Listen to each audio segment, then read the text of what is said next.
In here. Good morning. How is everyone out there?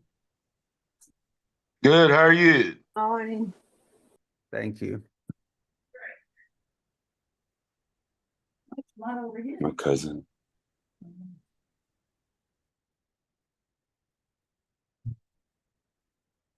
Which one are we on? Commandment 6, thou shalt not kill. Seven. But that's a sixth commandment. Oh, it is. Lesson 7, yes. Oh, lesson 7, that's what it was.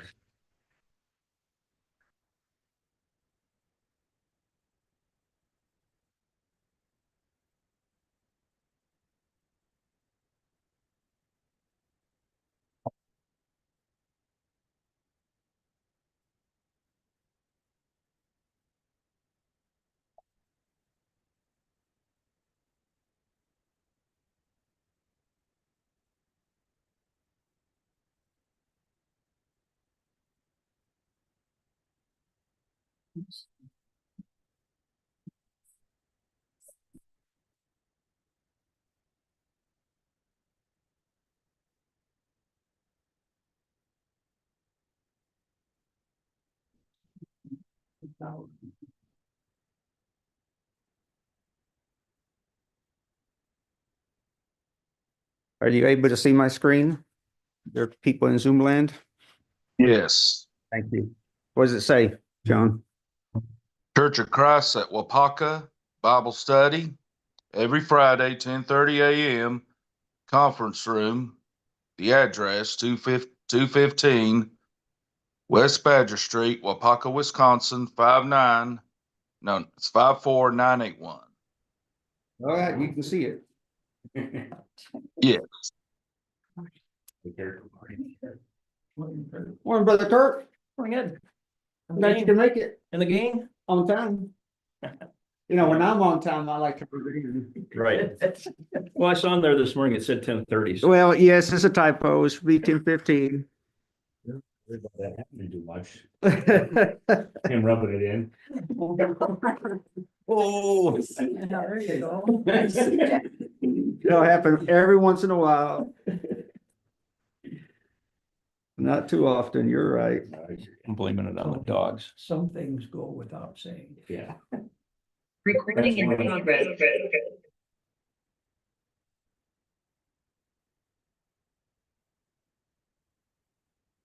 That's right. When someone says, do I look old? I say, you don't need to ask. Well, like Barbara said, she serves a lemon pie and it didn't taste very good. Well, how did you like that? I said, well, it's a beautiful pie. It looks beautiful. Looks great. Oh, that's bad. Oh, I love it. It's just sometimes it didn't come out good. Rachel, don't forget. What trouble to make lemon meringue when we were first married, and I found out he doesn't like lemon meringue. It looked good. The meringue. Hello, Sister Ryan, Sister Janine, No, you love all of it. Sister Lily, welcome. Good to see you here. Good morning. I didn't pay that, the text message, I didn't pay it no attention, and I was on the old app, so, Okay. sorry about that. No, I'm glad you're here. I'm glad you're here. I know I can count it. Oh, what happened, son? You missing mama? Okay. Thank you for the cheese. She'll be right back. Oh, no, she went somewhere and didn't tell you, right? I think she's downstairs. Yeah, but he has some separation anxiety. I don't know why. It's okay. You're here with all your friends and your dad is a friend. Well, I don't know. It's cool. There's so many stages. It's too Cool. so fast. You wanna come sit on my lap? I'll go with. Hey, who's that? Who's that? Who's on my computer? There's Mom. There, mama. Let's see, mom. Ooh, Superman too. Wow. She knows better than to leave him. It's right now. I don't know what's going on with him. Okay. So it is the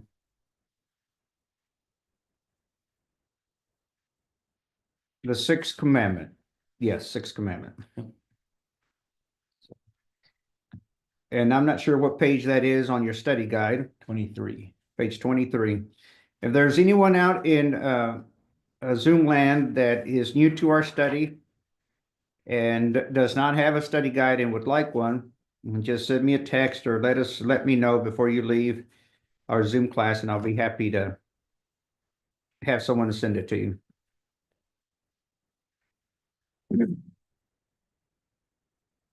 All right.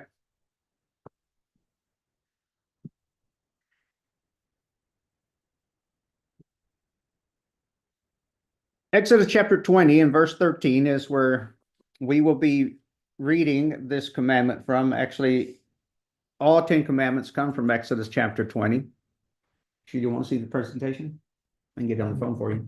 Okay.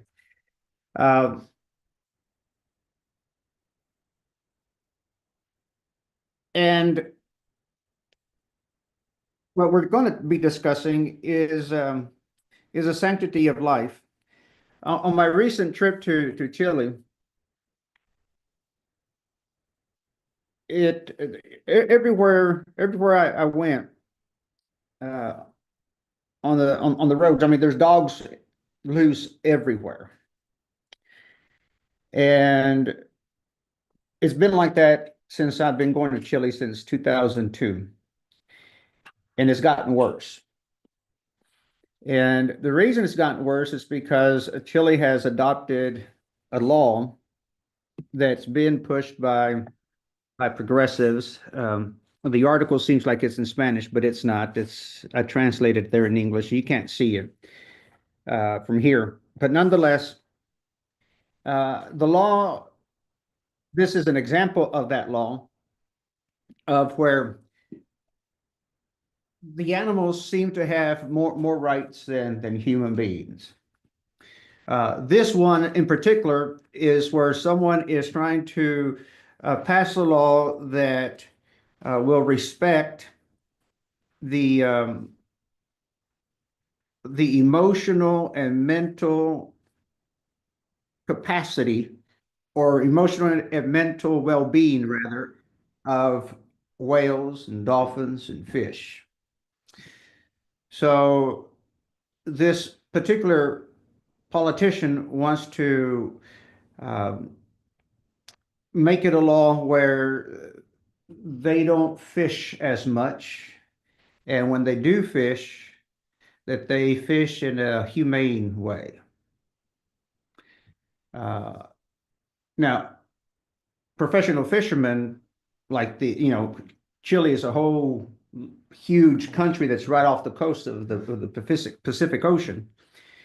And when they do this fishing, commercial fishing, they don't use hooks, they use nets.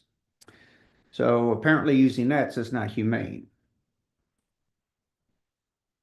My point is that all these dogs that you see on the streets, nobody can do anything to them. Can't be euthanized because that's not humane.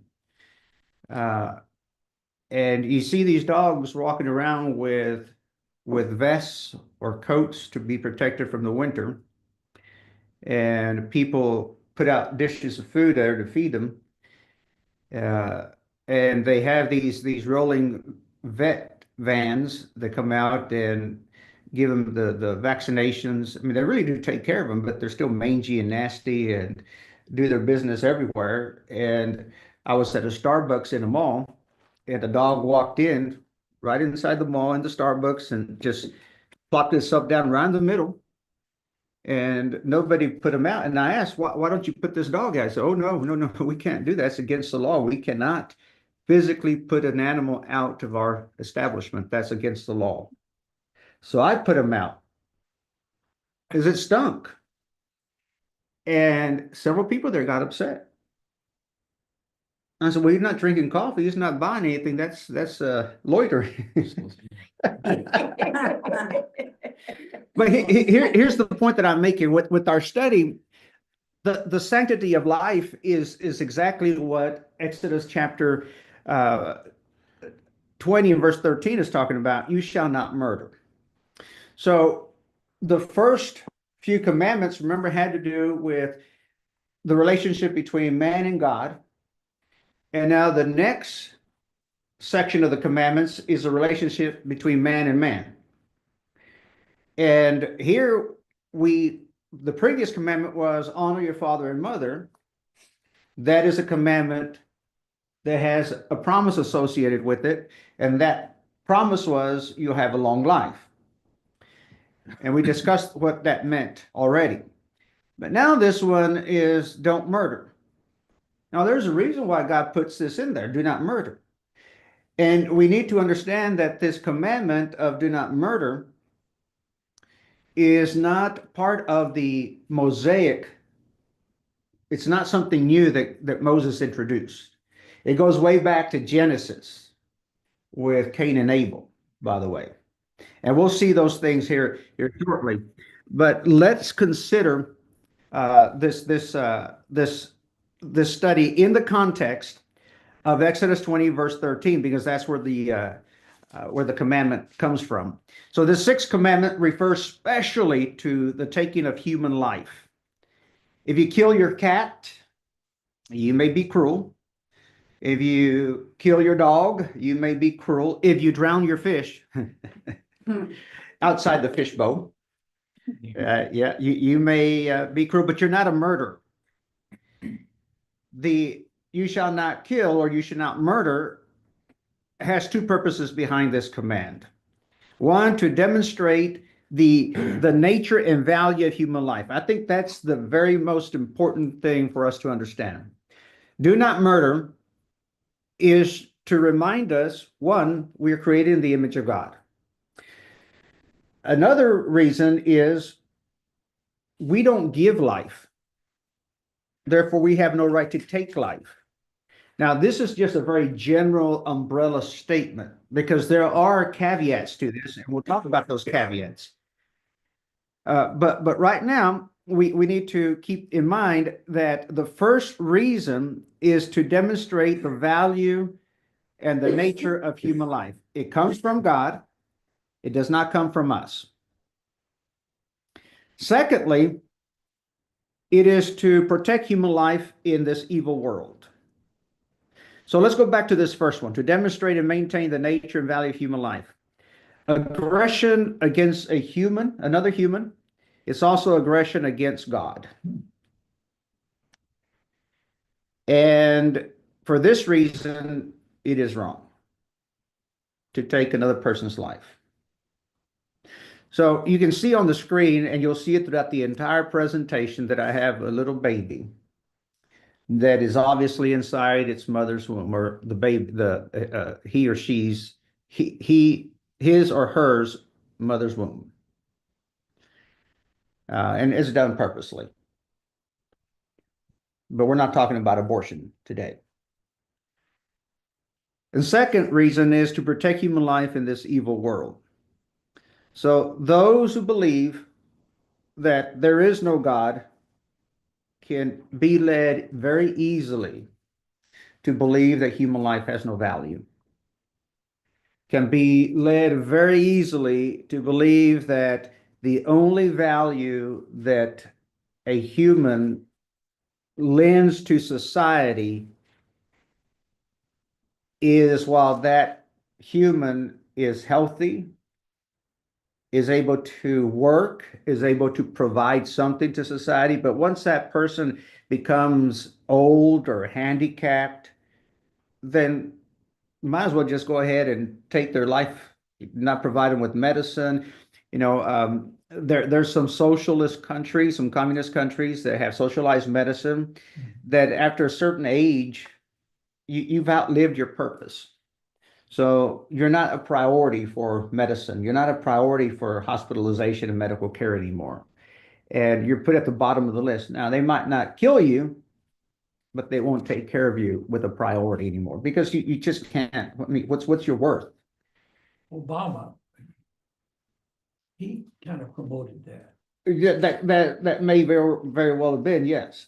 But I know One for of his speeches. Yes, sir. I know very well. I mean, I know for a fact to some of the countries that I visited that that is how that type of medicine works.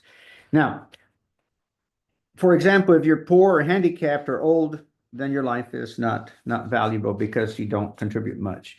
So nations where belief in God is widespread, every person is considered equally important because of their nature and not their productivity. Because Hey, Edward, they're can I created. give you, can Hold I on, give you some, hold on, sorry, John. Yeah, sorry. to make a comment, let's go ahead and raise our hand there. But I'll give you the floor here in a minute. Every human life in a society that is God-fearing will usually uh, respect life, will give it worth, will give it the place that it belongs to. Where there is no belief in God, there is also no problem with abortion, killing people who speak out, eliminating people like the poor, the sick, and elderly, because they're just a burden to society. They're just sucking the treasury dry. Um, if you're old, then why be a burden to your family? Just go ahead and get rid of them. So the danger in our country is a growth of this humanistic philosophy that's been promoted in the last 100 years. Uh, Evolution when what's his name? Darwin, started doing his investigations and publicizing these ideas and thoughts, and it took off with other folks that were intelligent, right? And biology and science, which there's nothing wrong with all that. We should be learned in those areas of science. But as Romans chapter 1 says, when Paul said, the more wise that we became useless and futile. We became actually stupid because instead of believing that there's a higher being, we started believing that we should worship the rocks, the dirt, the stars, the moon.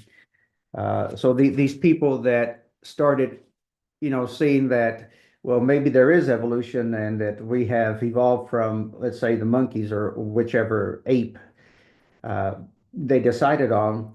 Then they started studying the stars and the moons and looking at those for their future. Maybe that can tell us what's going to happen in the future. Yes, John, now it's your turn. Okay, I'm gonna give you the list of the dictators, the countries' names. I'm gonna give Oh, you the, let's hold off on that for the end, okay? all right. We really don't want to get too political now. Uh, if someone comes along and says that they have a better plan for society, do it my way or I will kill you, and they have the muscle to back it up, there's no moral authority to stop them. So one of the names that I'm sure Little John was going to mention would be the North Korean dictator, right, John? Yes, Okay. yes, and I wanted to mention, Oh, hold on, Pat, John. I know you sorry, want to jump at it, but wait, hold on. sorry, sorry. Uh, that's one example of a country that has a muscle to back it up. That if you don't do it or live by their rules, they can kill you. Now, the reason that they'll do that is because they don't respect human life. The only life that they might respect will be their own. All right, John, give me two more. Hey, how about Francois Papa Doc Duvalier, used to be dictator of Haiti, Saddam Hussein of Iraq, and Muammar Gaddafi of Libya. Okay, that was three now. All right, let's hold off on the rest. So what is the rule there in Exodus chapter 20 and verse 13? So we read that rule, and what does it say, and how do we understand it? Or is there any other way to understand it? Are there several ways to understand it, or just one way? Thou shalt not murder. That's what it says, right? So how should we understand it? First of all, I appreciate that rendition instead of thou shalt not kill, thou shalt not murder. It's really very clear, right? Because the way I believe God intended this commandment is indeed murder. It is not taking the life of a criminal, as we'll see here shortly, but it's taking the life of someone that is innocent, someone that doesn't deserve, or taking revenge, right? So when it says you shall not murder, this is the unlawful taking of another human life. That's murder. The unlawful taking of another human life. So what does this mean in everyday terms? Well, the first one that I want to share with you is the unlawful physical aggression. Say that again. Unlawful physical aggression. What do we understand by that unlawful physical aggression? Maybe, abuse, Okay, that's maybe. right there. See, I say abuse there, suicide, then abuse. But this unlawful physical aggression is where it begins. This continuous line of unlawful aggression begins with anger, progresses with violence, rape, murder, all those things, right? So Jesus connects anger and murder in the sense that both are on the same continuum. He says, be angry, but sin not. But then he says, if you become angry and you say something in your mind, or you say something negative, something evil about your brother, what have you done? You've committed murder. Now, he's not saying the physical act of murder, but what does it lead to if you don't stop it, if you don't put a check on it? So again, Jesus connects anger and murder in the sense that both are on the same continuum. That's where it's swinging towards to. And then suicide. We can permit a terminally ill patient to die naturally without keeping them on a support system that might prolong their lives. But no matter how difficult it may be for us to see this, when a loved one is suffering on life support, or rather, when somebody is suffering with a terminally ill disease, for us to go and take their life, even if they request it. Now, I started with life support, but I corrected myself. That's not what I meant to say. So we can't kill someone who requests to be killed because of depression or pain. There are people who kill themselves because of depression or pain. That's suicide, and that's murder. Now, I will make this caveat about suicide, and this is just my thinking on this, and you can take it for what it's worth. It might not be worth anything. But I have seen or I've known several people who have taken their lives, and most of those people have not been mentally healthy. They've been sick in the head. So whether that suicide is considered murder or not, I don't know. But my understanding is of suicide being murder is when someone purposely, knowingly, and is right in their head takes their life. But I've not known anyone that's right in their head that takes their life. Not even Judas. But nonetheless, we do not have the godly authority to take another person's life. So if somebody puts in their will that if they ever are sick and on life support, I mean, they put in their will, they don't want to be on life Yes. support. Is that murder No, or no, killing them? no, because life support is an artificial way to keep that person alive. So if they die naturally, that is not murder. Okay. So if they removing don't- life support is not, see that the word life support is aiding that person to continue living.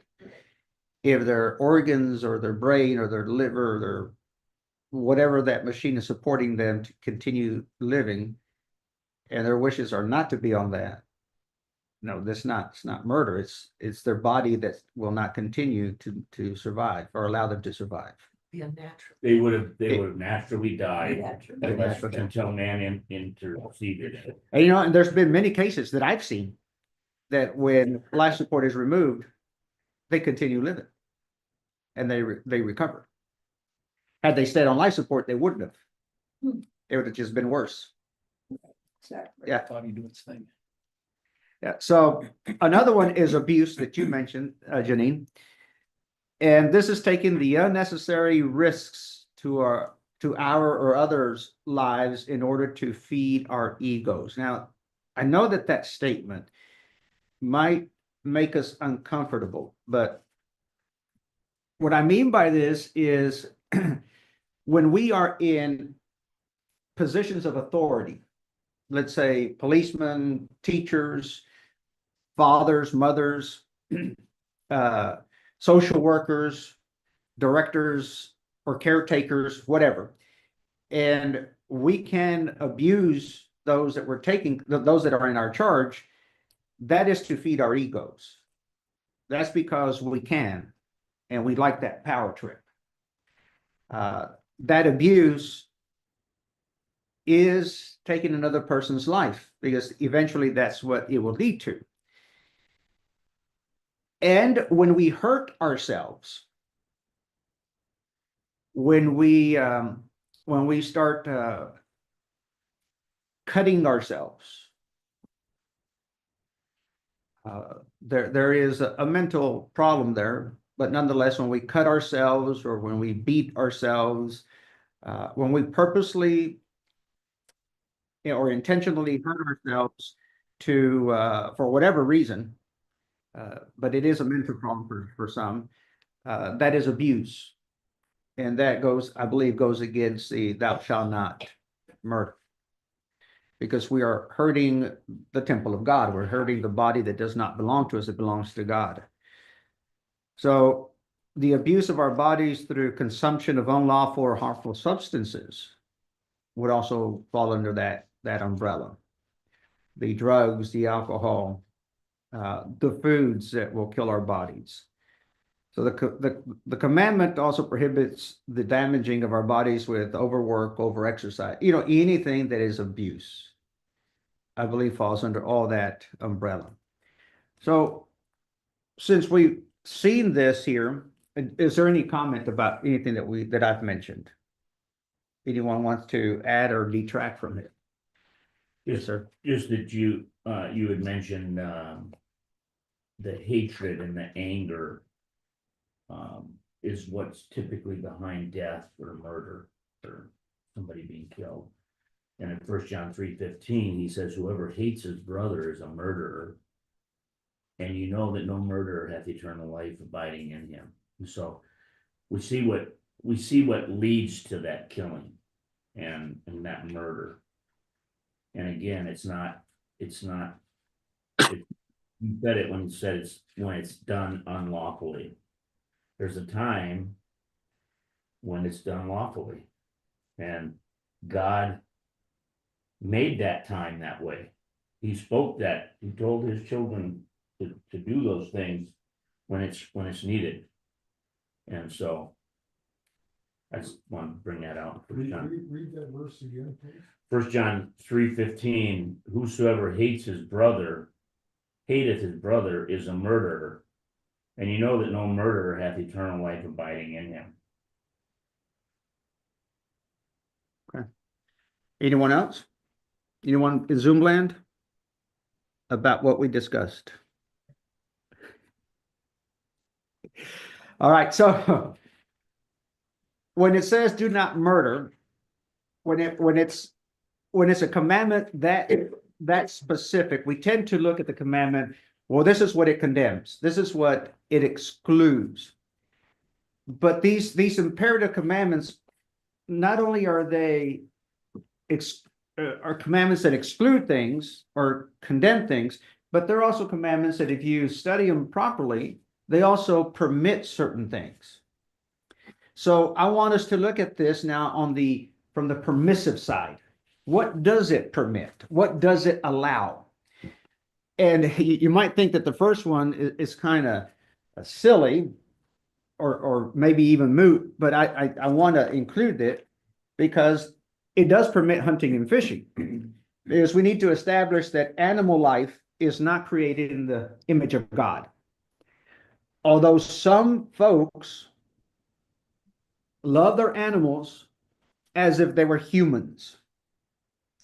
They wash them, they take them to the vet, they'll spend thousands of dollars if they need it for surgeries, and they'll forego their own medicine in order to take care of their animals.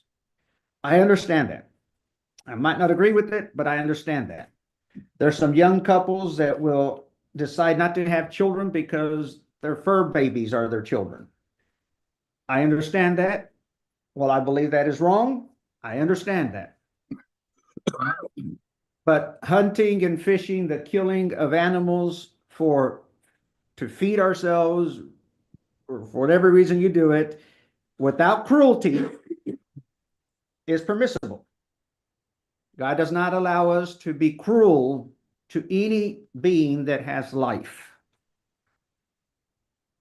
But for hunting and fishing in its proper context, there is no intrinsic difference in the value of life of a bird, an elephant, a whale, only the size of species. The issue here is not murder, but stewardship.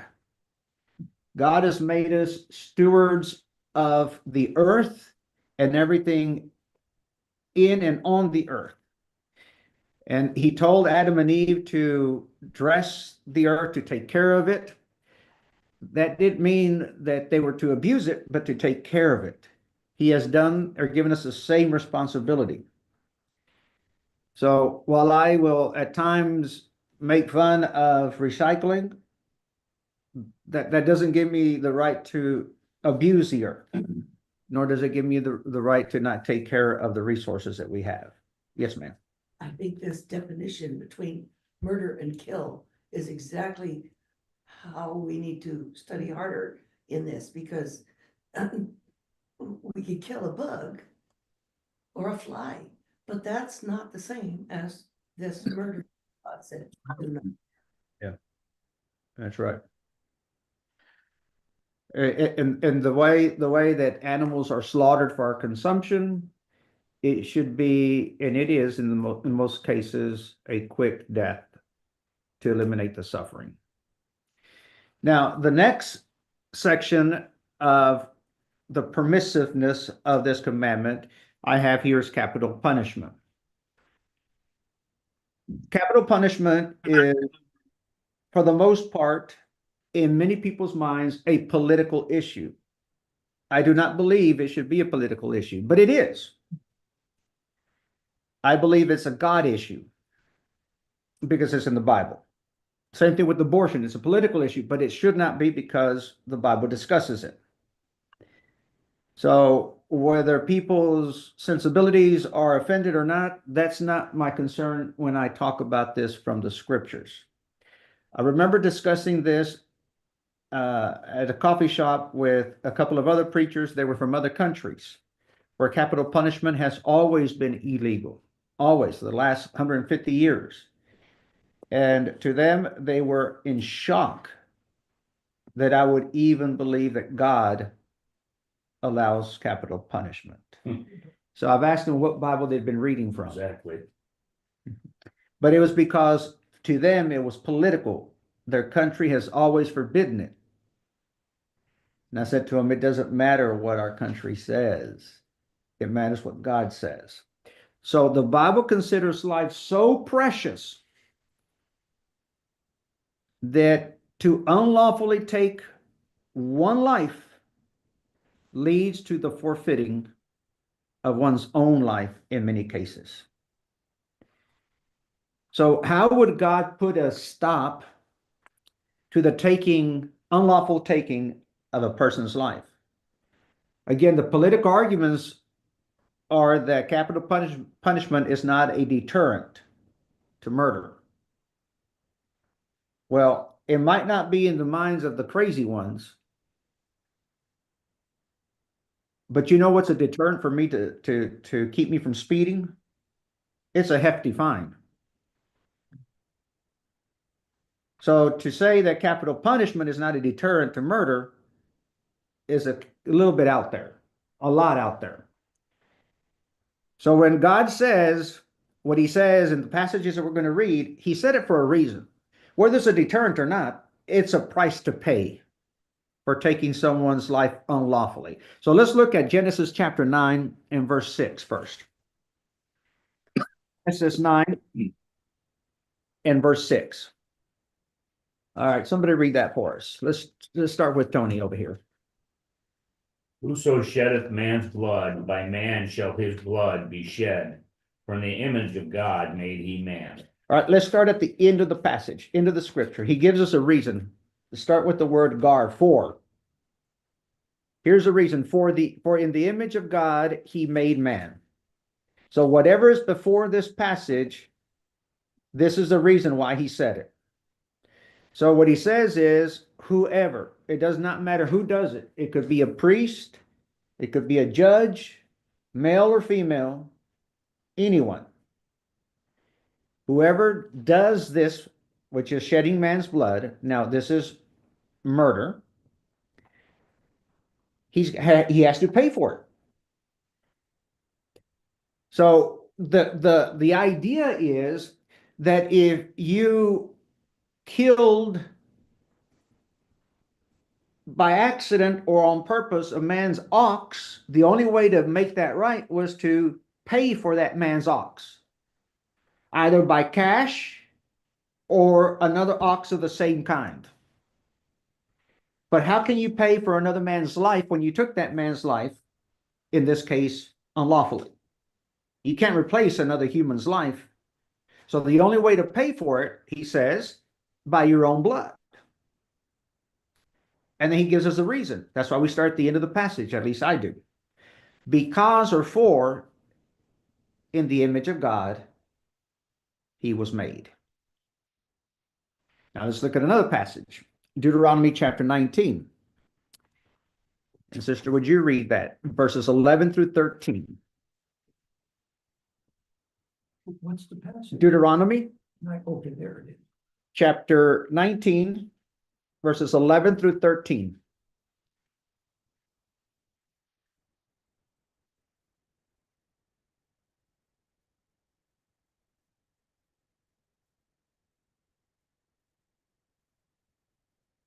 But if anyone hates his neighbor, lies in wait for him, rises against him and strikes him mortally so that he dies, and he flees to one of these cities, then the elders of the city shall send and bring him from there and deliver him over to the hand of the avenger of blood, that he may die.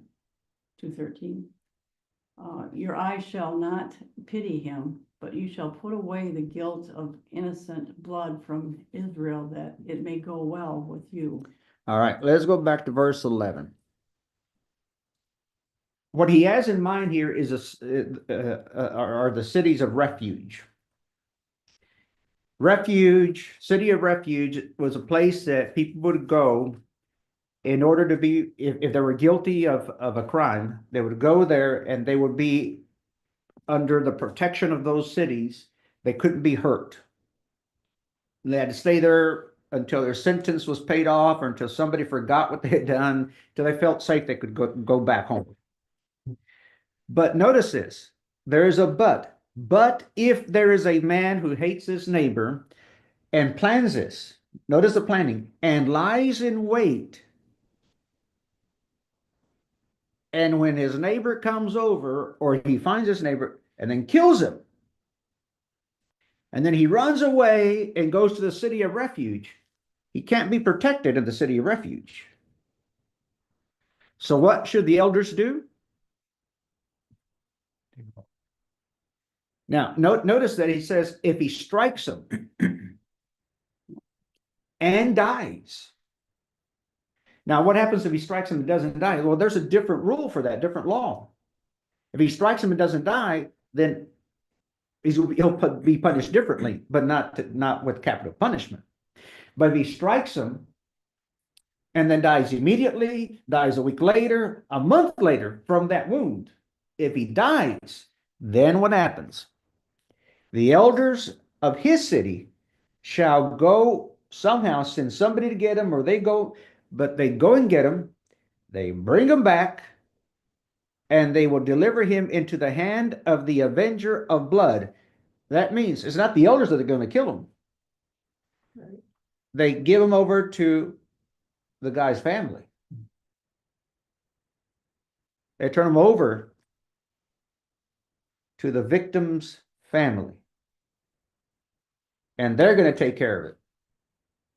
How much mercy do you think the family's going to have on him? None. And they can have mercy on him. Even if they want to, they can have mercy on him. And this is why. Look at that next word, that he may die. So they can't have mercy on. No. There's another reason. You shall not pity him, but you shall purge the blood of the innocent from Israel. There's a reason. Remember, who was that husband and wife there in Acts chapter 6 that decided to lie to God? Ananias and Sapphira.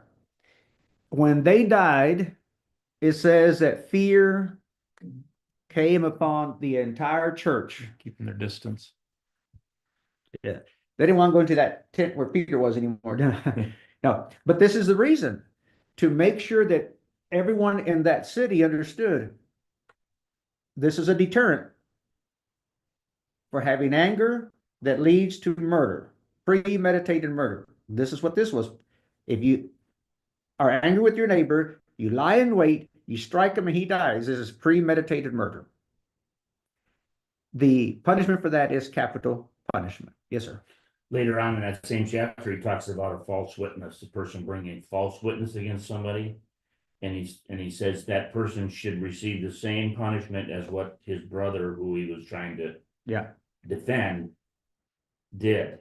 But verse 19 or verse 20, he said, and those which remain shall hear and fear, and shall henceforth commit no more any such evil among you. So if that false testimony would have given the accused a sentence of 10 years, right, then he will receive that sentence of 10 years. Yeah. And Cain and Abel can relate to that too, Edward. Yes. Yeah. But his punishment was that he couldn't live among his family anymore. He was a wanderer for the rest of his life. Now, Romans 13, let's go to a New Testament passage. And although you see it on the screen, I think it's a good idea if you turn in your Bibles to that passage. Romans 13, that chapter is about the law of the land. It says every person is to be in subjection to the governing authorities. Now, this is whether we like who's in authority or not. For there is no authority except from God, and those which exist are established by God. Therefore, whoever resists authority has opposed the ordinance of God, and they who have opposed will receive condemnation upon themselves. For the rulers are not a cause for fear, but for evil. Do you want to have no fear of authority? Well, then do what is good, and you will have praise for the same. For it is a minister. Now notice this next verse, verse 4. For it is a minister of God to you for good. But if you do what is evil, be afraid. For it does not bear the sword for nothing, for it is a minister of God, an avenger who brings wrath to one who practices evil. Now, that phrase, that it does not bear the sword for nothing or in vain, should be understood, I believe, in a couple of ways. One, that sword is the justice, is going to bring justice to those who have been done wrong. Whether it's a petty crime, a major crime, or a murder. It has the power to incarcerate and the power to exercise capital punishment. A sword is used to take one's life. So that, I believe that's what Paul is saying here. If you do not do evil, there's no reason to fear. That's what Paul, why he stood before kings and governors and all kinds of people in authority. He had nothing to fear. He defended himself. But he also recognizes if you do evil, then the authority, the powers that be, they do not bear that or carry that sword in vain. It is to punish for those who practice evil. Now, this law, not only the one that we read here in Romans, it comes from the Old Testament, and it also breaks it down in subcategories. Let's look at Deuteronomy chapter 22 and verse 25. Not only those that take other people's lives would receive capital punishment, but rapists also received capital punishment.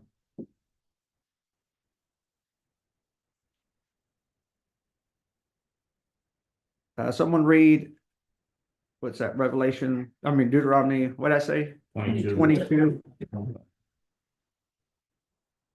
In the field, the man finds the girl who is engaged, and the man forces her and lies with her, then only the man who lies with her shall die.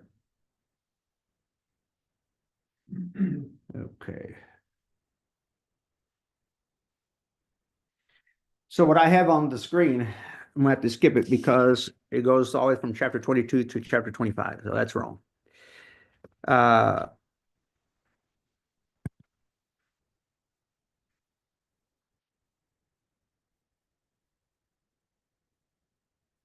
So read that again, please, while I find my place.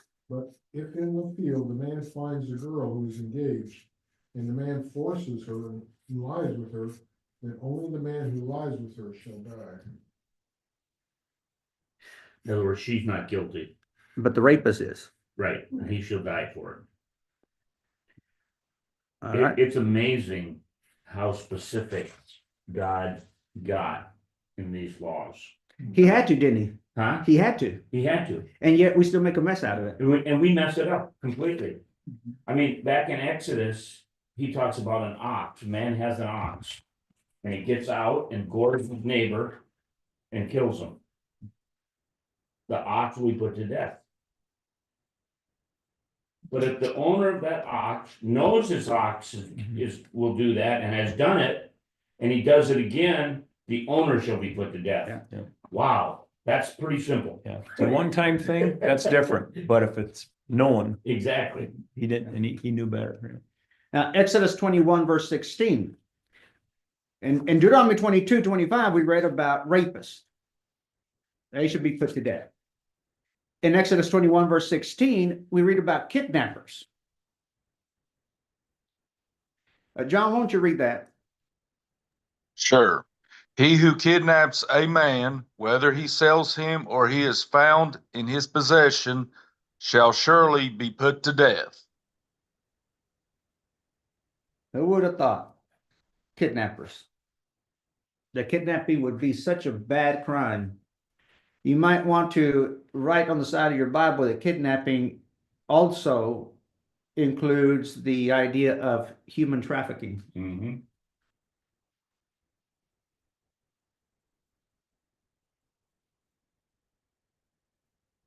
Now, there would be more respect in countries, and in this country, if these laws were implemented, were followed. What was that?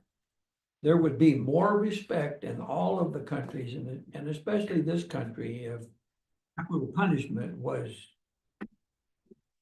followed, was practiced. There were less criminals.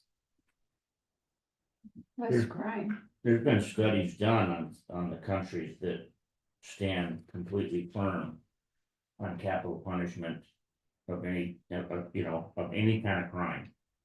And there's less crime done in those countries because they don't take somebody and put them in jail for 15 years and give them 36 appeals and all this stuff. They take them right out in front of the city and shoot them. Well, Singapore is one of the countries that has the least crimes. Because even if you spit in public, they'll tie you up there and do some public caning. You can't even chew gum on the bus because it might offend somebody. They're I'll tell you what, lip smacking kind of bothers me too. All right. Murderers. Murderers, they're in Genesis 9:6 and Romans 13:4, which you've already read. So it's rapists, kidnappers, and murderers. That these are the subcategories that are condemned. Of course, there are those that argue that God is a God of love and mercy, and therefore he would never condone such a thing as capital punishment. They don't know the Bible. They just don't know. Or they don't believe it. And this is a biblical argument for the other side. Well, there is a balance. Look at Exodus 23, verse 7.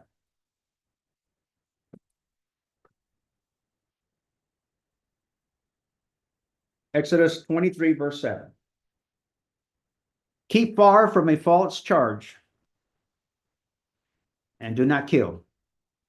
Do not kill the innocent or the righteous, for I will not acquit the guilty. So who's God trying to protect here? The innocent. So first of all, he says, keep far from a false charge. What does that mean? Yes, ma'am. So if there's a fault, Get away from it. somebody, don't believe it and don't act on it to put the other person to death, because God will justify the wicked one himself. You have to restrain capital punishment or restrain judgment if you don't have the evidence. Is that what that means? Okay. Does your Bible say, for I will not acquit the guilty? Yeah. Justify. For I will not justify the wicked.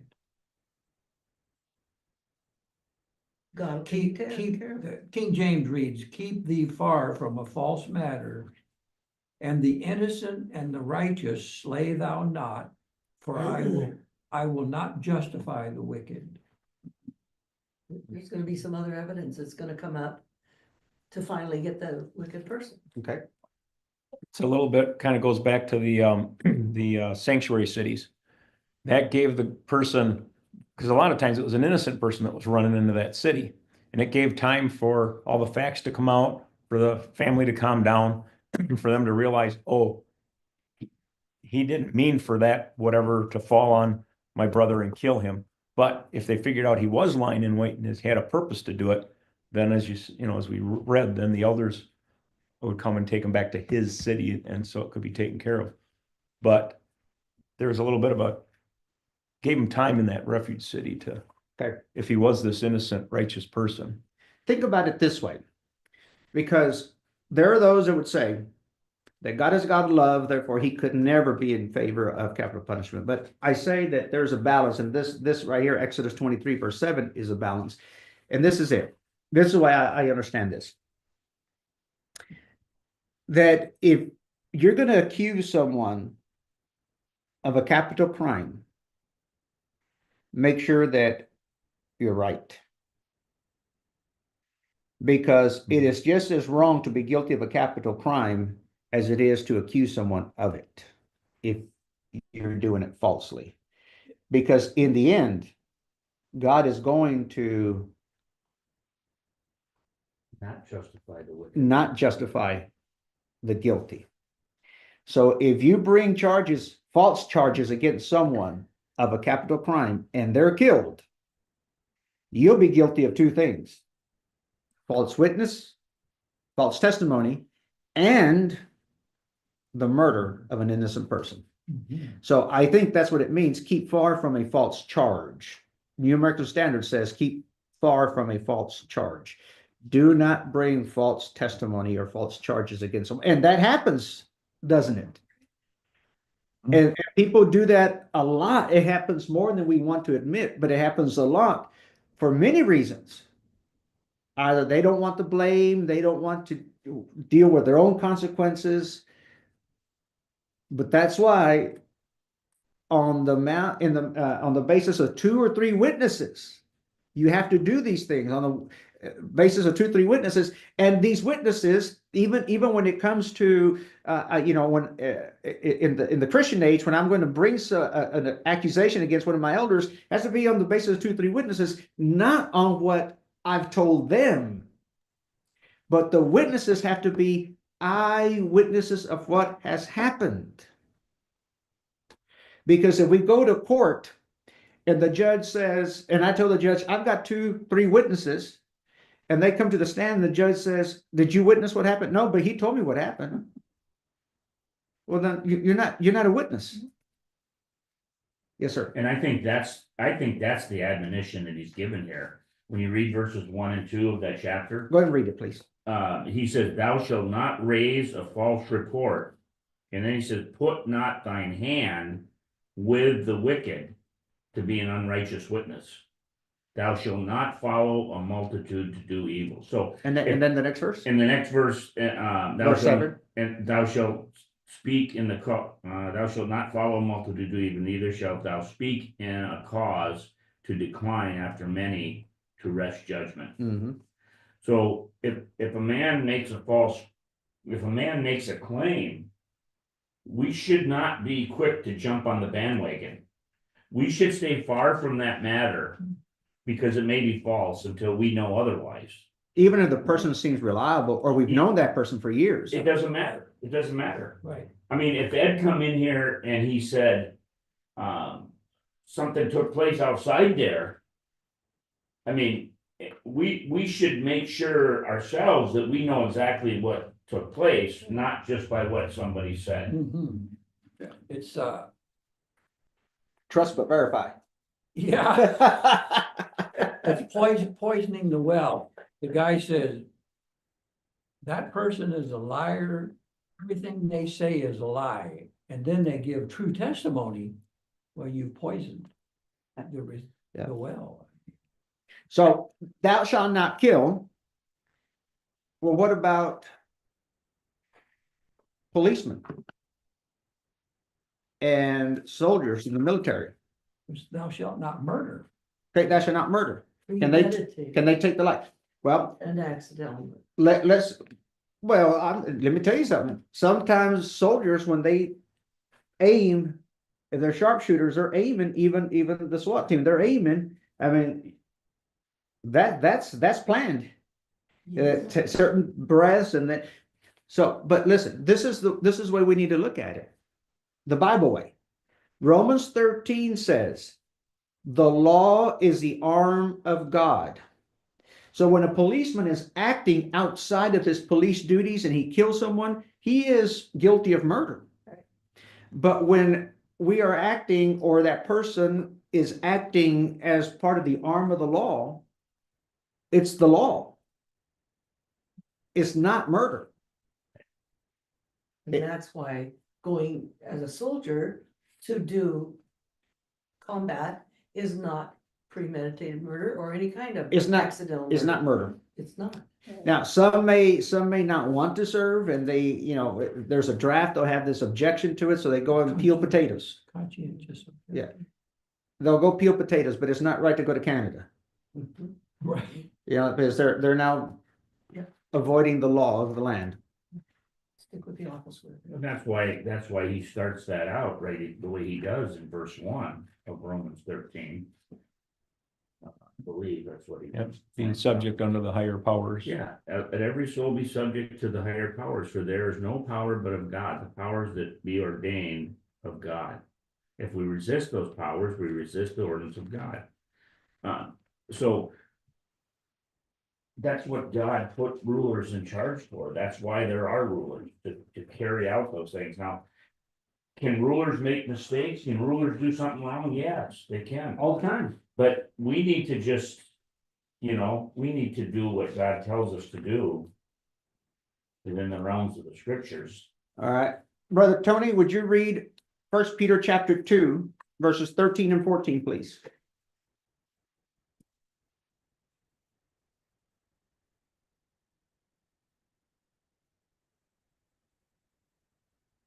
First Peter 2, verses 13 and 14. Yes, sir. Submit yourselves to every ordinance of man for the Lord's sake, whether it be to the king as supreme, or unto governors as unto them that are sent by him for the punishment of evildoers and for the praise of them that do well. That's such a bad translation, because every ordinance of man leaves the impression whatever man says. Right, but this one is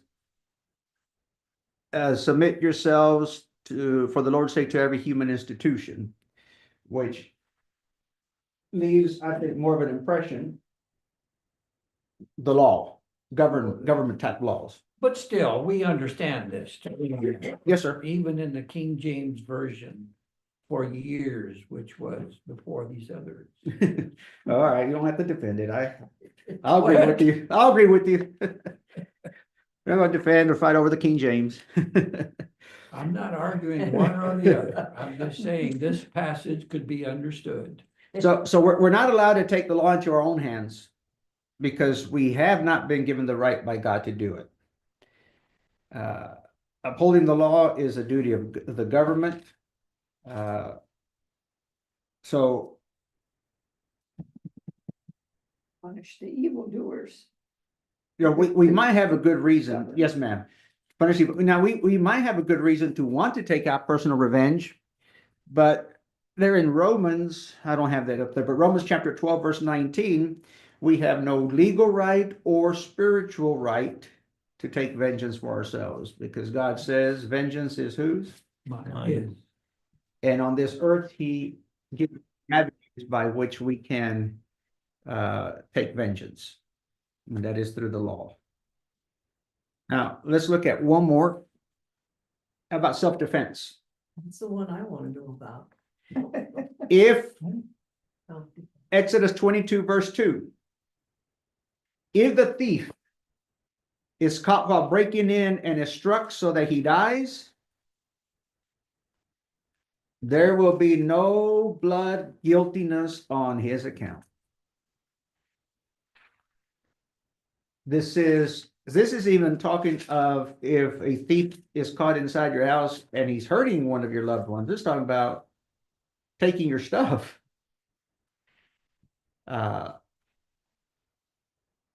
Why do you think God made this law? If a thief is caught while breaking in and is struck so that he dies, I mean, it's just property. But it's a deterrent to crime. It's a deterrent to crime. It's a deterrent to And it's your family. It's your family. it's a deterrent to theft. While he's in there, you have this, we all have this solemn divine responsibility of protecting our family. I mean, the scripture in the New Testament goes as far as saying that if you do not take care of your family, you're worse than an infidel. This is part of it. Now, I have met some that believe that it is wrong to defend yourself based on if someone strikes you on the cheek, give them the other cheek. Yeah, there's, If somebody obligates you to walk 1 mile, walk 2. That's not what Jesus had in mind. This right here, I think, makes it very clear you're defending your family. One is prevention and the other is revenge. You know, in other words, we can't take a revenge. So the man comes in and breaks into my house. And he leaves. And he does something to my family and he leaves. I can't even go after him and get him, because that's revenge. Yeah. But if I can prevent him from killing or doing something to my family, the law gives me that latitude. Or as someone said, if he's on your front porch and your Ring doorbell sees it, don't go out there and shoot him and then put him inside your house and say he was dead. Don't do that. God makes provision for us to use legal means to protect ourselves. I like what Barbara said, that this one also is a deterrent. to It crime. is. Absolutely. And this verse here extends to national defense as well.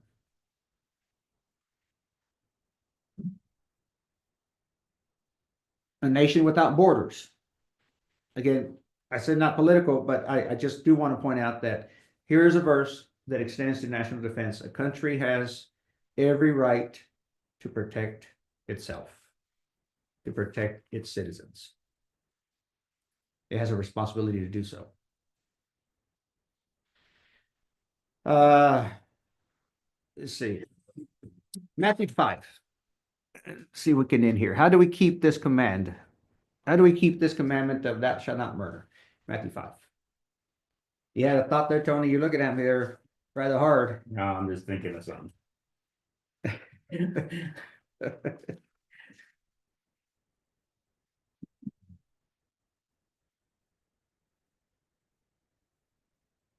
If our country protected the borders strict, I guess I'd never made it into this country.